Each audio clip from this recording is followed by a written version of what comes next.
शिवसेना संस्थापक सम्माननीय हिंदू हृदय सम्राट स्वर्गीय बाला साहब ठाकरे जी के आशीर्वाद से शिवसेना का गठन सन 1966 में किया गया था। आज के हमारे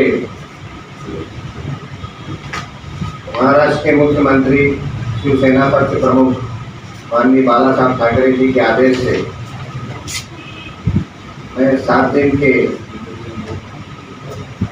पंजाब के विभिन्न क्षेत्रों में जाकर शिवसेना की परिस्थिति, संगठन की मजबूती और 2022 में जो चुनाव 6 महीने बाद आ रहे हैं उसके बारे में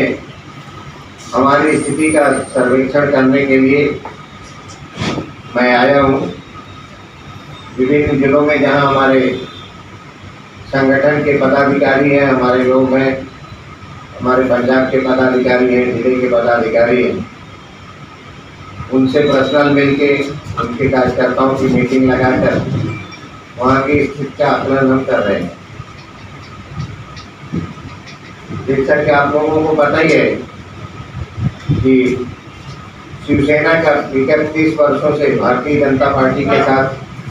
गठबंधन था और उस गठबंधन में बाला साहब ठाकरे जी ने भाजपा को यह वचन दिया था कि वोटों का बंटवारा नहीं हो, इसलिए हम सिर्फ महाराष्ट्र को लड़ेंगे और बाकी सब जगहों पे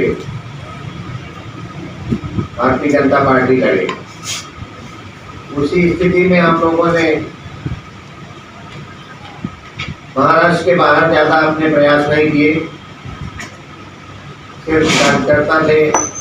और गिने चुने जगहों पे अपने स्थिति के अनुसार लड़ते। लेकिन विगत 2-3 वर्षों में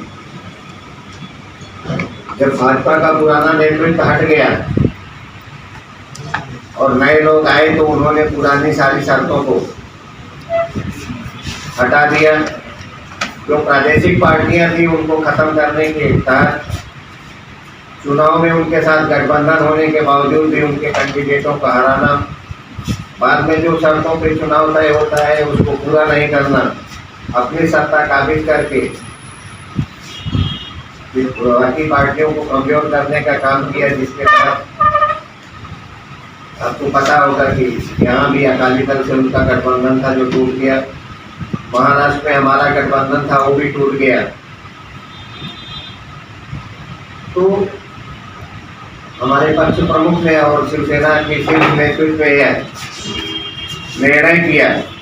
कि हम पूरे देश में चुनाव लड़ेंगे। उसके साथ ही युवाओं के हमारे प्रणेता सम्माननीय आदित्य साहब ठाकरे जी अभी पूरे देश में चुनाव की तैयारी कर रहे हैं। इस समय जो है हमारी आपके पंजाब में स्थिति बहुत मजबूत नहीं है, लेकिन हम प्रयास करेंगे कि शीघ्र ही जो है इस तरह से हम महाराष्ट्र में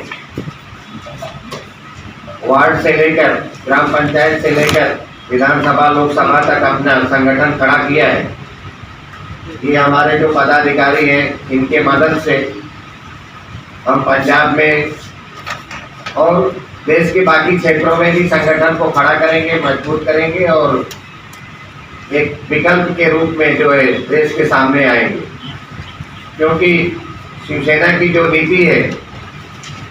कि हमारे बाला साहब ठाकरे जी कहते थे कि शिवसेना जात पात में भरोसा नहीं करती, सभी धर्मों के लोग जो हिंदुस्तान में रहते हैं, हिंदुस्तान को अपना देश मानते हैं, उनको सबको साथ में लेकर चलने का, सबको विकास करने का, सारे लोगों का वो देखने का और 80% समाज सेवा जिससे कि समाज का काम हो सके और 20% राजनीति करने के सिद्धांत पे शिवसेना चल रही थी। आज भी जो है उद्धव साहब ठाकरे के नेतृत्व में हम लोग उनके आदेश का पालन करते और हमें आशा है और हमारे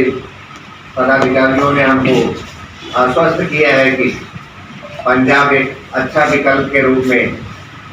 उभर कर सामने आएगा। इन लोगों से मिलने और इन्हीं के कार्यक्रम करने के लिए आए हैं। दूसरी एक बात हम ये बोलना चाहते हैं आप लोगों को कि पूरे देश में इस समय किसान आंदोलन का मुद्दा जो है काफी गर्म है और किसान आंदोलन के बारे में हमारे पक्ष प्रमुख का स्पष्ट मत है कि वो किसानों के साथ में खड़े हैं, क्योंकि ये जो 3 कानून सेंट्रल गवर्नमेंट ने लाया है वो एक तरह से किसानों की संपत्ति को हड़प करने का कानून है। जब जमीनें किसानों की हैं, उनके संसाधन किसानों के हैं, अगर लोन ले ट्रैक्टर लेंगे उसका लोन भरने का जिम्मेदारी किसानों की है, खाद लेके खाद अगर लोन पे लेंगे उसकी जिम्मेदारी किसानों की है, तो उनको अपने जमीन का के बारे में कानून बनाने की भी जिम्मेदारी किसानों की है। अगर उन लोगों ने नहीं मांगा कि हमको कानून दो, तो ऐसा कानून थोपने की कोई ज़रूरत नहीं है, क्योंकि अपने फसल को कहाँ बेचेंगे, कैसे बेचेंगे, उनके ऊपर छोड़ देना चाहिए। इस चीज़ को मानती है, क्योंकि एक तरह से एक अधिकारों का हनन है। आज हम जिस घर में रहते हैं, कल वो भी बोलेंगे कि ये जो है इस घर का भी कानून बना देते हैं कि जब तक आप जिंदा हैं तब तक एक आपका है, इसके बाद में जिसको सरकार चाहेगी देगी। तो इस तरह से तो हमारे हम सर कानून से हमारे जो अधिकार है उसका हनन होता है। इसीलिए शिवसेना जो है वो किसानों के साथ खड़ी है, उनके आंदोलन में सहभागी है और उनके आंदोलन में हमेशा साथ खड़ी रहेगी।